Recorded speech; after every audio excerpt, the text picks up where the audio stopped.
Bonjour, je m'appelle Audrey, donc j'ai 41 ans. Je travaille en fait dans le secteur médico-social. Ça fait presque 10 ans maintenant.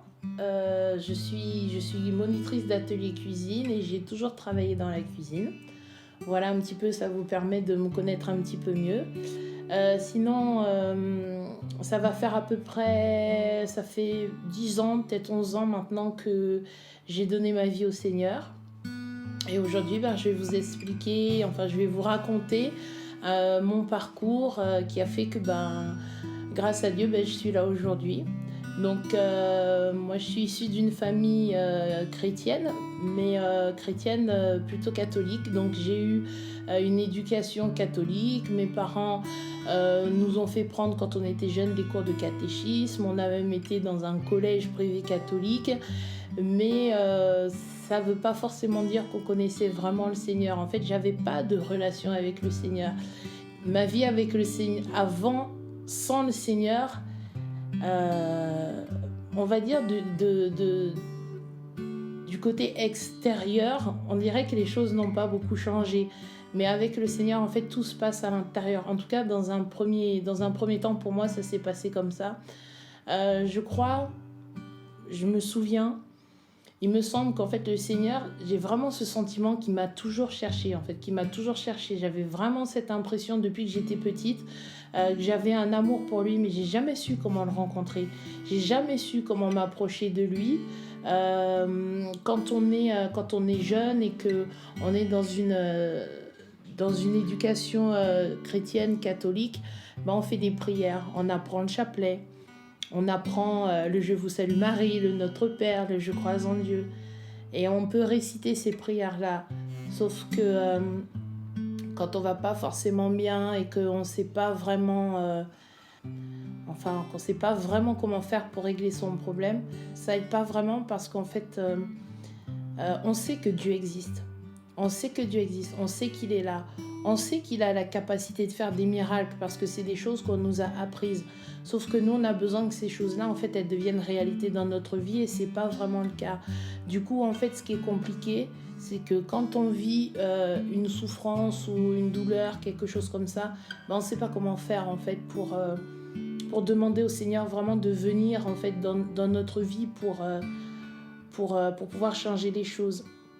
Et en fait, j'ai grandi comme ça. En fait, je ne peux pas vous expliquer d'où viennent vraiment les souffrances des fois qu'on peut avoir quand on est jeune, mais voilà.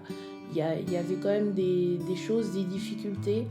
Et au fond de moi, en fait, je le cherchais vraiment. C'est comme si je criais. Il y avait un cri en moi, mais c'était un cri silencieux. J'étais pas une enfant qui parlait. Je parlais beaucoup à l'école. J'étais très bavarde, mais en dehors de ça, en fait, j'étais pas une enfant qui exprimait vraiment son besoin, sa difficulté, des choses comme ça. Mais au fond de mon cœur, en fait, je sentais tellement de tristesse, tellement de souffrance. Et en fait, je le cherchais. J'avais besoin de lui. Et impossible de le trouver. Je savais pas comment je savais pas comment faire pour le trouver. Et puis... en fait, j'avais pas spécialement prévu de parler des souffrances de mon enfance et je me suis posé la question en fait en me disant mais Saint-Esprit, qu'est-ce que tu veux que je dise? Qu'est-ce que tu veux que je partage? Moi, c'est pas du tout de ça dont j'avais envie de parler, mais j'ai l'impression que c'est par là qui m'emmène. Et en fait, je me rends compte, j'ai eu une enfance heureuse, mais malgré tout, en fait, dans le fond de mon cœur, il y a eu des choses en fait que j'ai jamais dites. Il y a des souffrances qui étaient là. Et en fait, je me souviens dans le secret de ma chambre, j'appelais Dieu au secours, j'appelais Dieu à l'aide.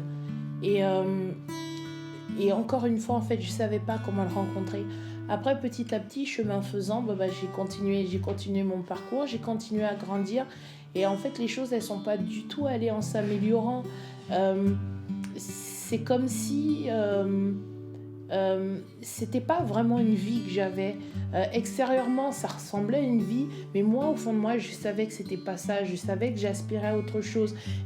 J'avais l'impression, en fait, d'être plutôt dans un mode de survie. Et j'ai grandi comme ça, avec toujours ce côté où, expressif à l'extérieur, joyeuse à l'extérieur. Mais une fois que j'avais quitté l'école, ou voilà, ou tout le côté où on était un peu avec les autres, ben, quand on se retrouve encore une fois seul, avec soi-même, et ben, en fait, on comprend pas le trou qu'on a dans le cœur.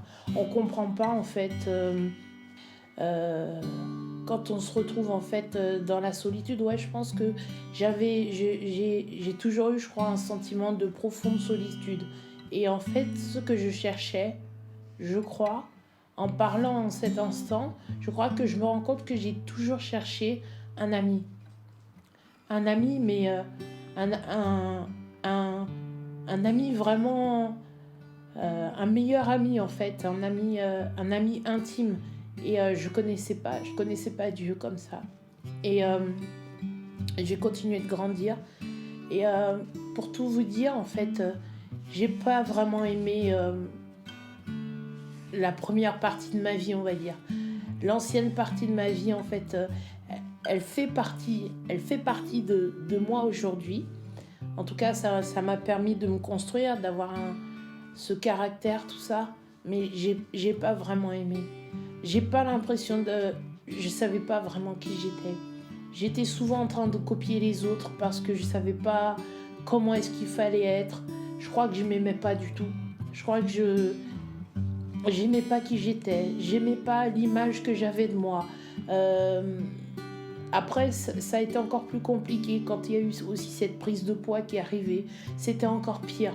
Donc, au niveau de l'identité, c'était vraiment une catastrophe. C'était vraiment une catastrophe. C'était une grosse difficulté pour moi. D'où, en fait, cette expression où je dis que j'avais vraiment cette impression d'être en mode survie. Il faut bien avancer, il faut bien continuer, il faut bien aller quelque part.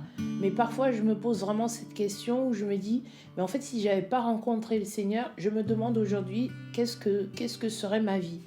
Euh, il y avait les difficultés à l'école. En fait, je me souviens pas vraiment de choses qui étaient vraiment aisées. J'étais pas bonne à l'école.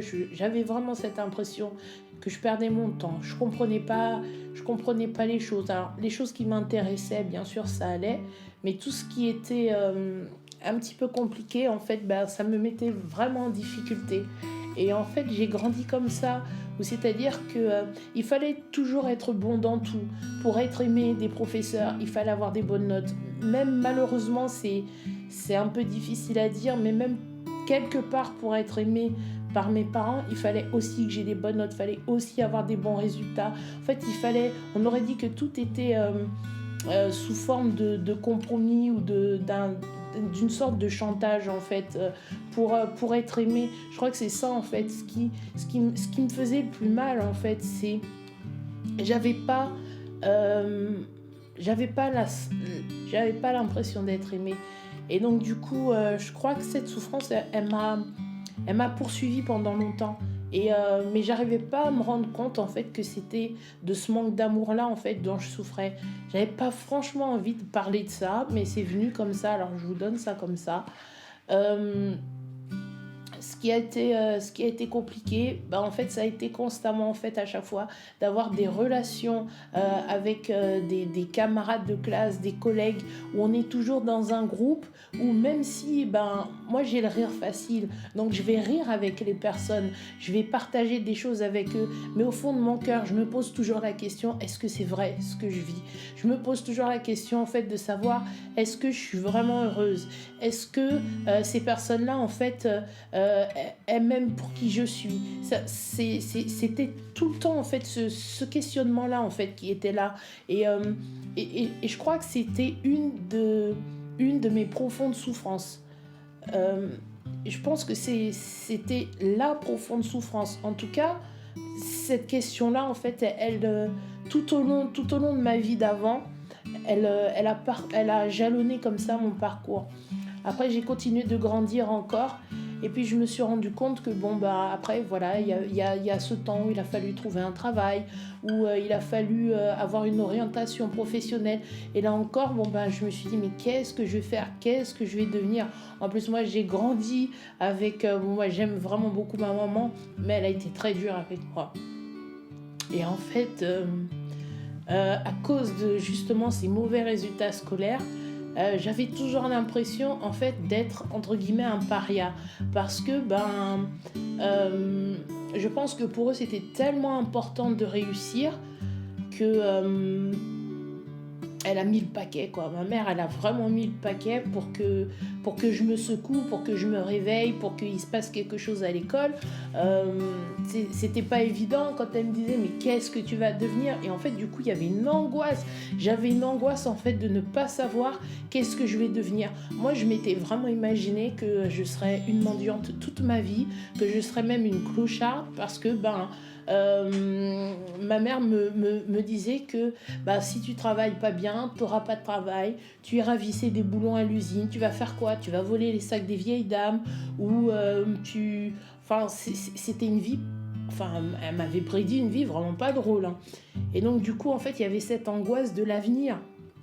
J'étais très angoissée de l'avenir, mais en fait ce qui est assez étonnant, c'est que c'est en parlant en cet instant que je me rends compte de toutes ces choses. Franchement, le Seigneur, il fait des choses assez extraordinaires. Et donc, du coup, ces choses-là, j'ai grandi avec ça. Au fur et à mesure, c'était tellement lourd à porter que, ne sachant pas comment exprimer ces choses-là, je pense que j'ai eu après aussi une très mauvaise relation en fait avec la nourriture. Et tout ça, en fait, ça fait une espèce de mauvaise mixture en fait qui m'a pas du tout aidé à aller bien. Ça aidait, c'est un peu comme une addiction, c'est une addiction, ça aide sur le moment, mais ça n'est jamais durable. Et donc du coup moi je me suis enfermée dans une sorte de mécanisme ou d'engrenage assez nocif pour ma santé. Si bien que il me semble que c'est dans les années 2008-2009 où je trouve que ça atteint son paroxysme. Moi j'avais quitté chez mes parents et je vivais seule dans un appartement à Moissy-Cramayel. Et il y a eu une période où je me suis retrouvée sans travail. À un moment donné, j'ai quitté mon travail en cuisine, j'ai bifurqué vers les soins esthétiques. J'ai travaillé un petit peu en tant qu'esthéticienne, mais c'était pas ça non plus. En tout cas, j'étais pas comblée de la façon dont je l'espérais. Et puis après, en fait, ce qui s'est passé, c'est que une fois que j'avais fini ma journée de travail, là où c'était compliqué, c'était toujours quand il fallait rentrer à la maison. Toujours cette solitude. Et en fait, depuis que je suis petite jusqu'à ces moments-là, ça m'a jamais quittée. Et j'ai toujours essayé de guérir ça, de soigner ça toute seule à travers, pour moi, en fait, ça s'est manifesté à travers l'alimentation. Et c'était quelque chose que je pouvais plus du tout contrôler, si bien que c'est à ce moment-là que j'ai commencé à crier au Seigneur. C'était vraiment pour moi un temps de désert. C'est-à-dire que les amis que je pouvais avoir du temps où je travaillais en hôtellerie, en cuisine, tout ça, j'avais quitté ça. J'avais bifurqué pour aller vers les soins esthétiques. Et les personnes que j'avais rencontrées, je savais que ce seraient des personnes qui ne feraient pas partie de ma vie. Donc on était juste des collègues ou des bons collègues et tout ça, mais j'ai pas lié de gros liens d'amitié avec cette personne, avec ces personnes-là. Et si bien que le soir, quand je rentrais chez moi, en fait, le seul moyen pour compenser ce manque de relation, ce besoin d'amour et tout ça, je l'ai trouvé dans la nourriture. Et c'était tellement... le besoin d'amour était tellement profond que en fait la prise alimentaire était à la mesure de ce besoin. Donc ça vous laisse imaginer en fait à quel point c'était démesuré, et je me sentais tellement mal après ça. Par contre, j'ai toujours refusé, je sais pas si je peux dire ça à l'écran, mais j'ai toujours refusé d'entrer dans ce système de vomir pour aller mieux, enfin bon bref. Et ça veut dire qu'en fait je pouvais rester des heures couchée comme un animal malade parce qu'en fait j'avais mangé à un tel niveau que c'était plus possible. Et en fait c'est à ce moment-là où j'ai crié à Dieu, mais ça n'a pas été un son qui a été audible. C'était vraiment, encore une fois, ça s'est passé dans le fond de mon cœur, où j'ai crié au Seigneur, je lui ai dit, mais si tu viens pas, en fait, je vais me tuer. J'ai dit, si tu ne viens pas dans cette situation,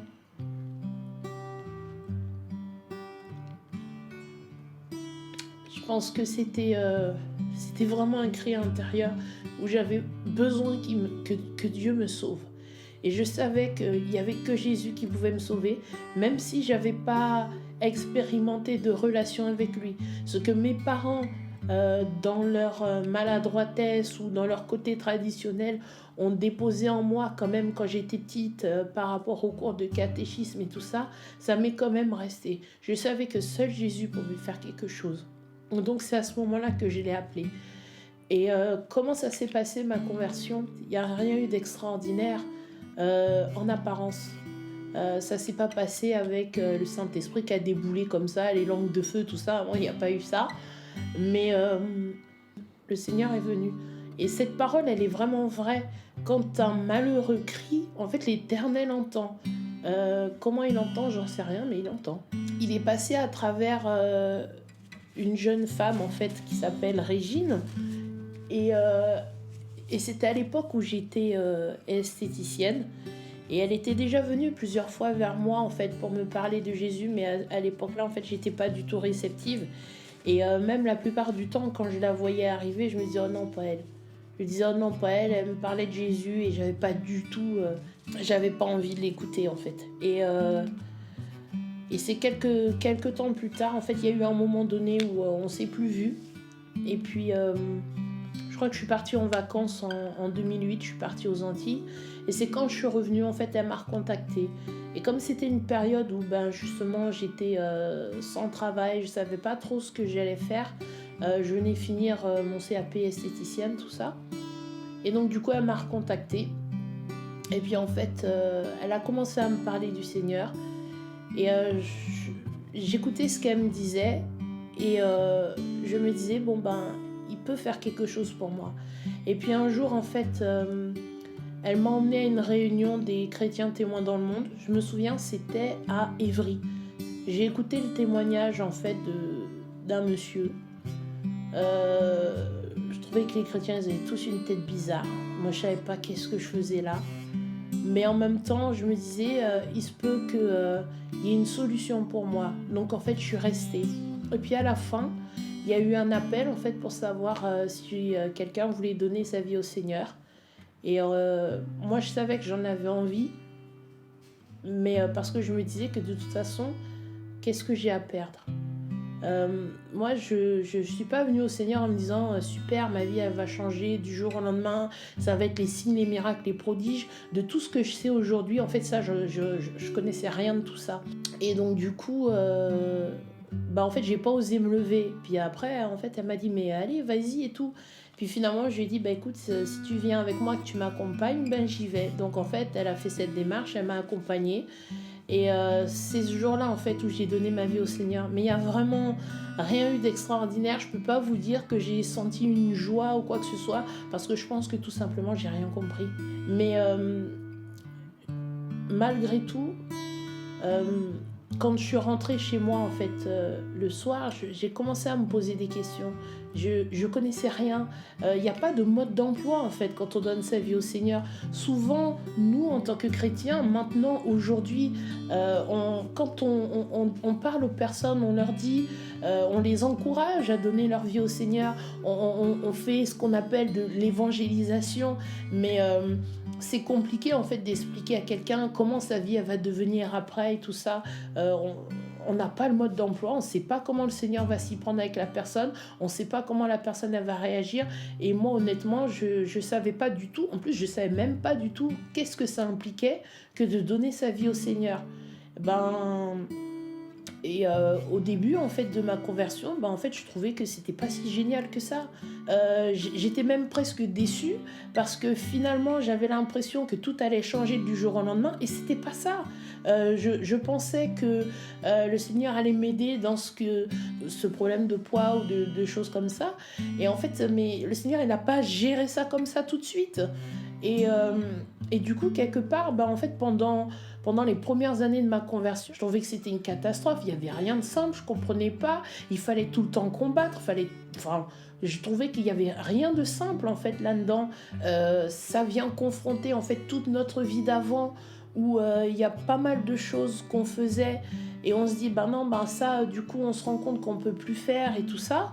C'est comme si on dirait que tout d'un coup en fait, et c'est vraiment ça, le Seigneur nous retire en fait du royaume des ténèbres pour nous emmener dans le royaume des lumières, sauf qu'on s'en rend pas compte, ça se fait pas comme ça du jour au lendemain, c'est quelque chose en fait qui se fait, alors en tout cas pour moi ça s'est pas fait du jour au lendemain, donc il a fallu abandonner certaines choses. Moi par exemple, je suis quelqu'un qui avait aussi soif de spiritualité et de par en fait mes origines et aussi ce qu'il y avait déjà à la maison, moi j'ai beaucoup touché à l'occultisme parce que c'est ce que j'avais devant moi. Et du coup toutes ces choses là, je pense que ça a été aussi une vraie confrontation. Moi en tout cas, ce que j'ai vraiment ressenti le jour où j'ai donné ma vie au Seigneur, j'ai eu l'impression que j'avais plus conscience, et j'ai vraiment envie de glorifier Dieu dans mon témoignage, mais j'avais plus conscience du monde des ténèbres que du royaume de Dieu. C'est assez particulier, parce que du coup, tout ce que j'ai touché pendant tout ce temps où je connaissais pas Dieu, toutes les choses spirituelles, donc je rentre pas dans tous les détails, mais en fait, le jour où j'ai donné ma vie au Seigneur, j'ai l'impression que c'est là que l'enfer s'est déchaîné. Et c'était quand même assez particulier parce que moi, je voulais continuer de cheminer avec lui. J'avais vraiment faim, j'avais soif. Je me souviens aussi, j'ai fait une école biblique par correspondance parce que je voulais en savoir un petit peu plus. Je voulais savoir comment prier, je voulais connaître vraiment toutes ces choses en fait que les personnes autour de moi en fait expliquaient sur Jésus. Et j'avais vraiment envie de rentrer là-dedans. Et en fait, moi j'ai l'impression que c'est à partir de ces moments-là que les choses sont devenues encore plus compliquées. C'est-à-dire que je devais me battre constamment dans mes pensées. Et en fait, là où j'avais des souffrances avant, je vais pas dire qu'elles y étaient plus, mais on aurait dit que... Comment je peux dire ça ? C'est comme si... je vais raconter en fait le jour où par exemple j'ai reçu le baptême du Saint-Esprit. Ça a été très très vite, ça aussi. En fait c'était toujours c'était toujours dans le cadre en fait des hommes d'affaires du plein évangile, donc les chrétiens témoins dans le monde, et c'était à l'INAS en fait. C'était un repas en fait, c'était le soir en fait, ils faisaient aussi des repas témoignages, donc il y avait le repas, puis après il y avait une personne qui était invitée qui témoignait, et puis et ainsi de suite se déroulait la soirée. Et ce soir-là en fait il y a eu un appel pour les personnes qui voulaient recevoir le baptême du Saint-Esprit et le prier en langue. Et moi en fait du coup je me suis levée parce que en fait je sentais vraiment dans mon cœur que j'avais envie aussi de vivre. Je voulais aller tout ce qui était possible de toute façon de faire pour pouvoir rentrer dans cette vie avec Jésus, avec le Seigneur, des choses spirituelles, je l'aurais fait parce que j'avais soif. Et donc du coup il y a eu cet appel, j'y suis allée. Et en fait, j'ai reçu le Saint-Esprit et je me suis mise à parler en langue. Mais j'étais tellement contente. Sauf que le soir, quand je suis rentrée chez moi, en fait, c'est là que les événements ils se sont déclenchés. Et en fait, j'ai commencé à prier en langue. Mais en fait, j'ai passé une nuit où en fait, je me suis battue avec, je sais pas, c'était quoi ces forces et ces puissances. Mais en fait, j'avais vraiment l'impression que l'ennemi en fait n'était pas content, que j'ai donné ma vie au Seigneur. Et en fait les premières années de ma conversion c'était ça, c'était des batailles tout le temps en fait entre le monde des ténèbres et le royaume de Dieu. Et c'est pour ça que en fait je vais pas dire que c'est un mauvais souvenir, mais les premières années de ma conversion en fait elles étaient difficiles parce que c'est comme si tout d'un coup tout se déchaînait et qu'en fait l'ennemi ne voulait tellement pas en fait que je sois sauvée et que je puisse rentrer en fait dans le plan que Jésus avait pour ma vie. Et puis du coup, chaque fois que... moi, après, je suis allée aussi à l'école de guérison ou à pas mal de séminaires. J'avais pas d'église aussi au début. Et donc du coup, chaque fois qu'il y avait des appels pour la prière, en fait, moi j'étais déjà en larmes et puis je pleurais tout le temps à l'époque. Le Seigneur a fait tellement monter de choses, je pleurais tout le temps. Et chaque fois qu'il y avait des appels, et en fait, je m'avançais en fait pour recevoir la prière. J'avais beaucoup de besoins, j'avais besoin de beaucoup de restauration. Et en fait, dans les premières années de ma conversion, la plupart du temps, quand on était dans des lieux comme ça, de séminaires, et que des personnes, par exemple, me donnaient une parole, me disaient toujours que le Seigneur m'aime et il me trouve belle. Et en fait, ça a été ça pendant au moins 3 ans, 4 ans. C'était toujours les paroles que je recevais. Parce qu'en fait, le Seigneur voulait vraiment... Et c'est pour ça qu'en fait, il m'a pas transformée comme ça du jour au lendemain en enlevant mon problème de poids ou des choses comme ça. Dieu, en fait, il voulait juste en fait me nourrir de son amour, de me dire qu'il m'aime et qu'il me trouve belle. Parce que mon gros problème, c'était je m'aime pas, personne ne m'aime. Et puis, du coup, je me trouve pas belle non plus, quoi. Donc, c'était un petit peu ça Enfin, je schématise, hein. Et donc du coup, pendant des années, le Seigneur en fait m'a dit ça, qu'il m'aime, qu'il m'aime, qu'il m'aime. Je crois que j'avais tellement besoin de l'entendre. Mais au début, j'en étais pas vraiment consciente. Mais en tout cas, lui, c'est toute chose. Il sait vraiment ce dont on a besoin. Et en fait, dans la profondeur de mon cœur, moi, j'avais pas besoin de perdre mes kilos. J'avais juste besoin, en fait, de savoir que je suis aimée. J'avais juste besoin de savoir qu'en fait, il y a quelqu'un qui a donné sa vie pour moi, que je compte et que j'ai de l'importance aux yeux de quelqu'un. Et c'est ça, en fait, que le Seigneur a fait pendant les premières années. Quand ma soif, en fait, du Seigneur a commencé à grandir, où je voulais vraiment en savoir plus sur lui, je voulais apprendre à prier, je voulais comprendre la Bible. Donc en fait, je me suis inscrite à une école biblique par correspondance. C'était l'école, je crois que c'est Thierry Copp qui faisait ça. Et donc je me suis inscrite et chaque mois, je recevais des cours audio pour pouvoir en savoir plus sur le Saint-Esprit, sur qui est Jésus et toutes ces choses-là. Et sur l'identité en Christ. Et donc j'ai suivi en fait ce cursus jusqu'au jour où il y a eu un séminaire, je crois que c'était à Lux, en Bourgogne. Il y a eu un séminaire et ça s'appelait le cœur du Père, quelque chose comme ça. Ça s'appelait le cœur du Père et c'était sur 2-3 jours, enfin c'était un week-end. Et je suis allée à ce séminaire, toujours avec Régine, cette amie qui m'avait permis en fait de donner ma vie au Seigneur. Et puis pendant ce séminaire, je me souviens en fait, donc il y avait l'orateur qui s'appelait Richard Hayes et en fait il parlait beaucoup des choses, il parlait beaucoup du Saint-Esprit, il parlait beaucoup des choses prophétiques et je connaissais rien non plus de tout ça, je connaissais pas ce que c'était que le prophétique et tout ça, mais je voyais en fait au milieu de la salle, quand il parlait, quand il prêchait, il y avait les manifestations de l'esprit, quand il parlait de Jésus, en tout cas, il y avait quelque chose qui était concret ce jour-là en fait dans ce séminaire. Et puis, à un moment donné, en fait, il y a eu un temps où on a pu partager les uns avec les autres. On était dans la louange et puis on pouvait se déplacer, bouger comme ça. Puis à un moment donné, en fait, je me souviens que je me suis assise à côté d'une jeune fille. Et en fait, cette jeune fille, j'arrêtais pas en fait de lui parler. Mais en fait, je parlais en langue et je lui parlais en anglais.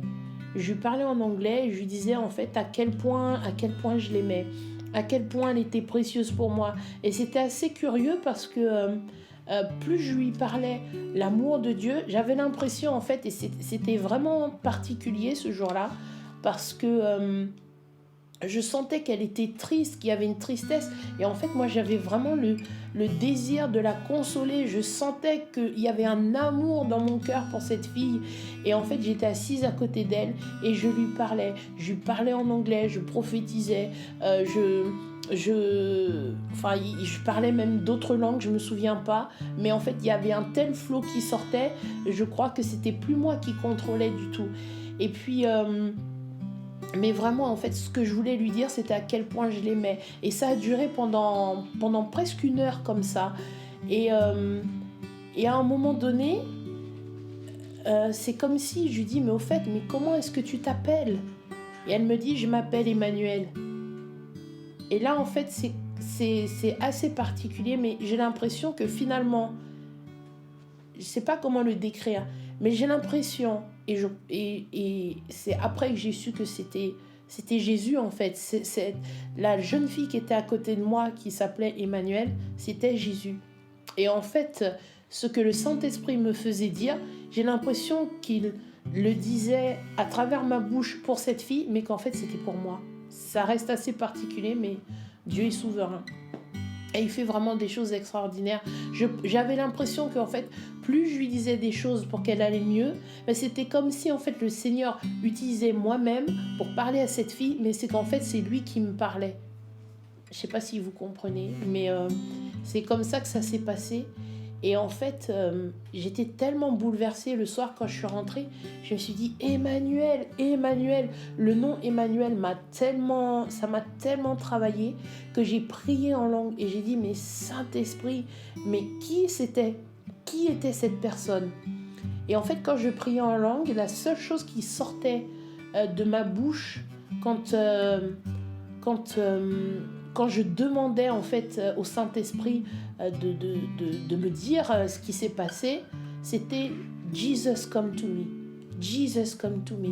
Il n'y avait que ça qui sortait. Je ne pouvais rien dire d'autre.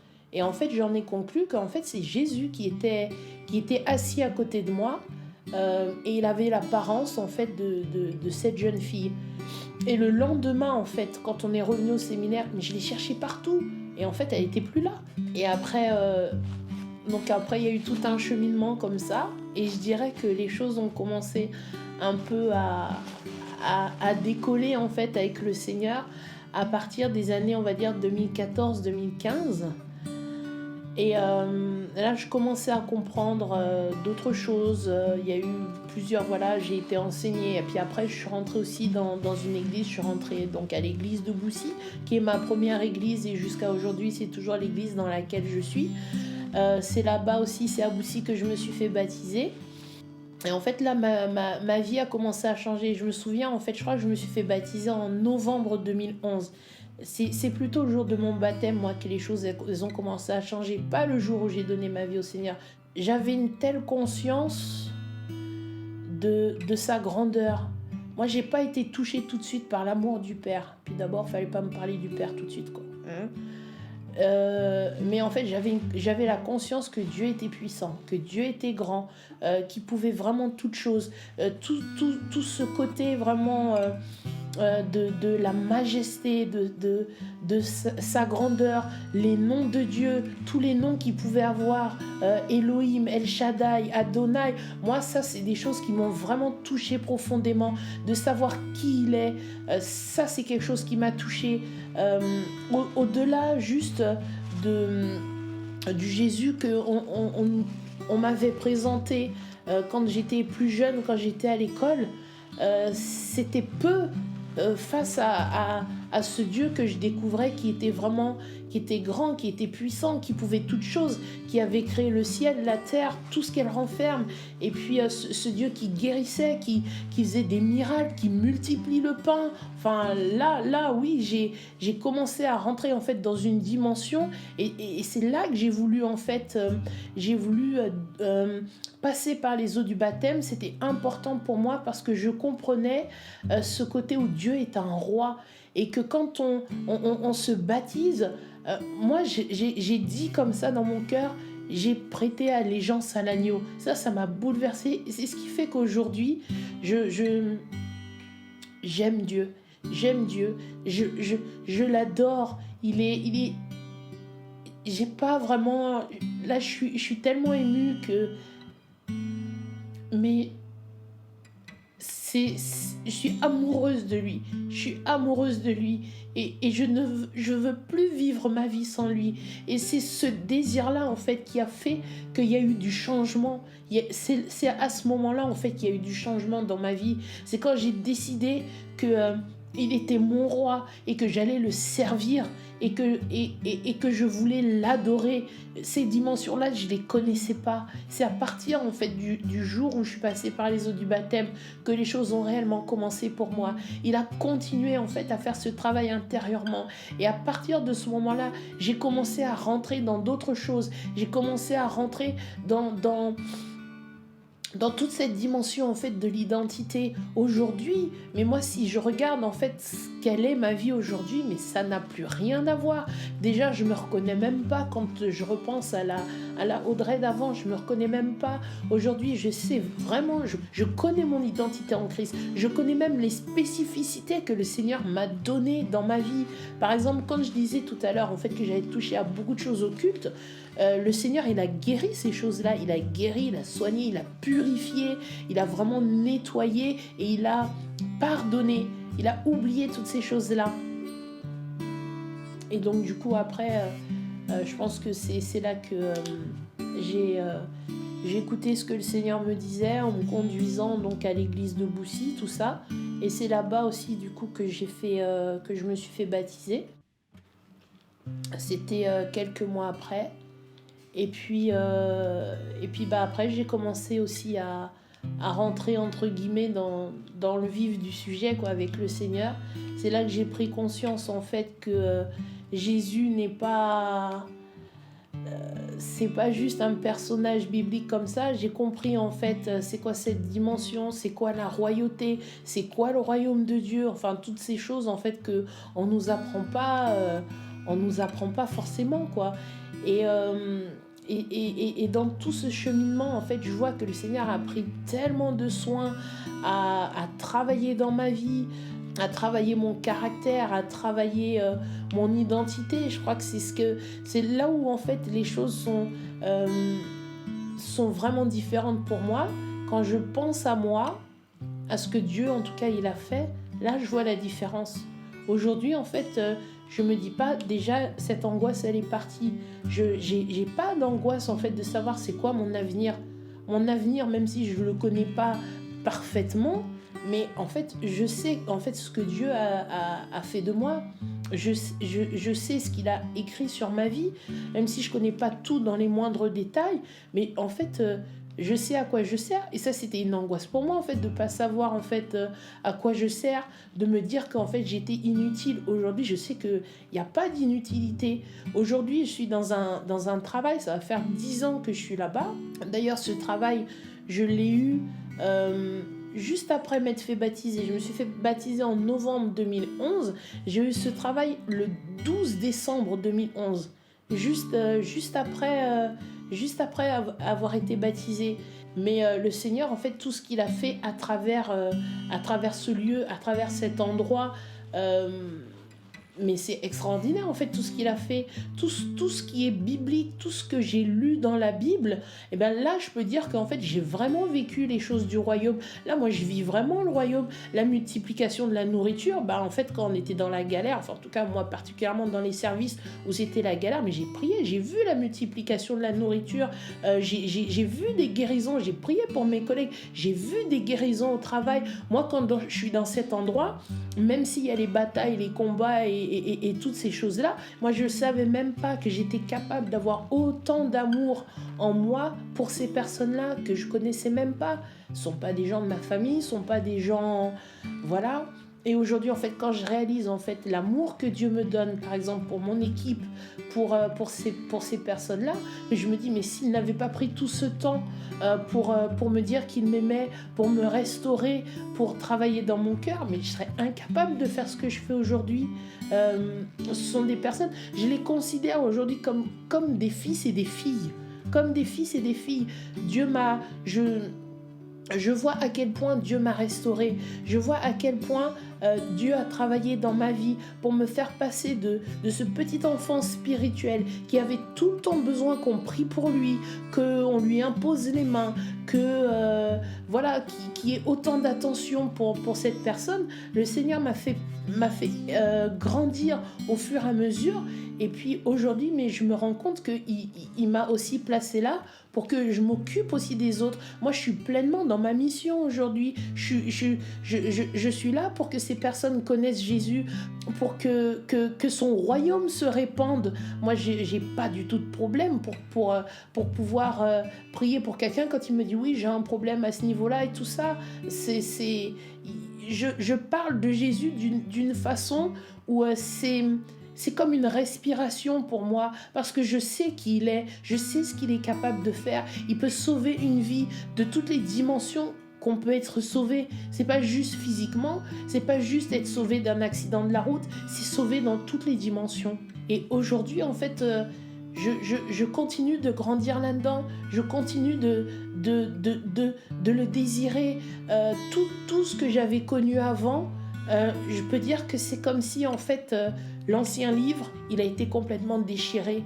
Je ne me retrouve plus du tout dans la Audrey d'avant. Je me retrouve plus là-dedans. Tout ce que j'avais pu toucher, tous les comportements que je pouvais avoir, aujourd'hui tout ça c'est de l'histoire ancienne. C'est vraiment de l'histoire ancienne.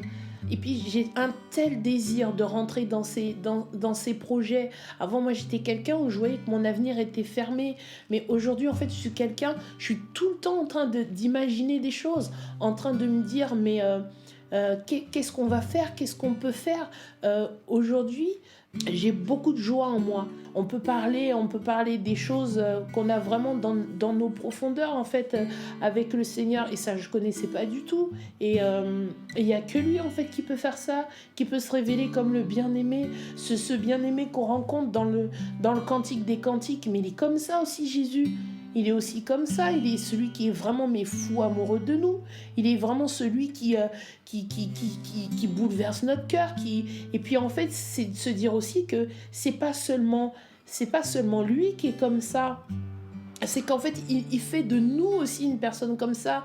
C'est-à-dire que autant lui, il est transporté par tout cet amour qu'il a pour nous. Mais en fait, s'il nous avait pas aimé le premier, mais je pourrais même pas répondre à son amour aujourd'hui. Mais en fait, je peux lui dire des mots d'amour que j'aurais jamais pensé que j'aurais pu dire à quelqu'un. Et ça, je peux le dire pour lui. Il y a cette dimension aussi du Dieu qui est là, qui nous aide, qui est notre protecteur. Il y a ce Dieu qui nous corrige, qui nous protège, qui nous enseigne, ce Père paternel tellement extraordinaire, le Seigneur, que aujourd'hui je vois pas comment c'est possible, malgré les combats et les difficultés, je vois pas comment je peux retourner en arrière. C'est impossible. Et je prie vraiment que le Seigneur il me permette de rester attaché à lui vraiment toute ma vie. Je crois qu'en fait c'est la plus belle rencontre que j'ai jamais faite toute ma vie. Je suis bouleversée par l'idée que quelqu'un ait pu donner sa vie pour moi, pour l'humanité, mais pour moi. Je pense que ça, c'est quelque chose qui... c'est incompréhensible, mais malgré tout, c'est quelque chose que je comprends dans ma pensée, je le comprends dans mon esprit, mais je le comprends aussi dans mon cœur et dans mes entrailles. Et c'est ce qui fait la différence. Parce que l'amour de Dieu, il est tellement fort, il est tellement... pendant toutes ces années, il n'a pas perdu son temps en fait à déposer cet amour en moi, de cette assurance que j'ai, que je suis aimée, que j'ai été désirée, comme c'est écrit dans le psaume 2 en fait, je t'ai engendré aujourd'hui et je fais de toi mon fils, je fais de toi ma fille. Moi je sais en fait que je suis son enfant, je sais que je suis sa fille. En fait d'être aimé, d'être son enfant, mais ça nous rend inébranlables. Et en fait c'est ce que le Seigneur a fait, il m'a rendu inébranlable en fait dans son amour. Et moi je veux aller encore plus loin avec lui. Et Et je vous encourage en fait à ceux qui connaissent pas encore le Seigneur Jésus. Moi, je vais pas vous dire que c'est le rêve. Je vais pas vous dire qu'il n'y a pas de combat. Non, faux. Il y a des combats, il y a des batailles. Mais en fait, lui-même, en fait, il a donné sa vie pour nous et c'était le plus grand de tous les combats. Et aujourd'hui, moi, j'ai juste envie de dire, mais si vous choisissez de donner votre vie à Jésus, c'est sûr qu'il va la changer. Peut-être de façon extérieure, on a l'impression qu'on n'a pas changé. On a l'impression que, mais tout se passe d'abord à l'intérieur. Tout se passe dans notre esprit, dans notre cœur, dans nos entrailles. Et le Seigneur, il travaille vraiment. Le Seigneur sauve vraiment. Moi, il a sauvé pas seulement ma vie physiquement, mais il m'a sauvé aussi ma destinée. Moi, je vous encourage vraiment à faire ce voyage avec le Seigneur. C'est un voyage pour l'éternité. Et c'est de se dire que ce qu'on est en train de vivre là, en fait, sur cette terre, mais c'est si peu de choses, en fait. Ce n'est qu'un début. En fait, on n'est qu'au début de notre vie, en fait. Quand le Seigneur nous offre aussi l'éternité. Mais qui peut nous offrir, en fait, des choses pareilles? Il n'y a que Dieu qui peut faire ça. Donc, en fait, j'ai envie de dire, mais quittez votre vie, cette petite chose où vous croyez qu'en fait, non, il y a plus, il y a beaucoup plus. Ne vous limitez pas à croire que ce que vous avez, c'est suffisant.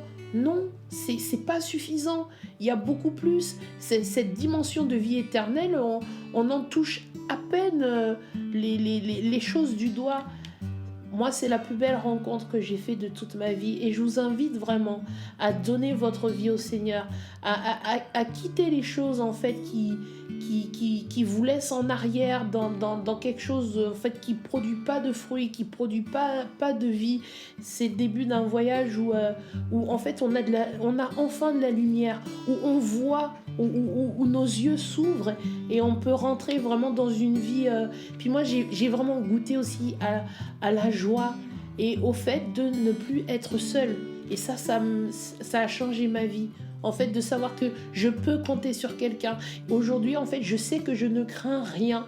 Et en même temps, j'ai cette sécurité, cette assurance. Donc voilà, quoi, j'ai vraiment choisi le meilleur et j'espère que vous ferez ce choix aussi.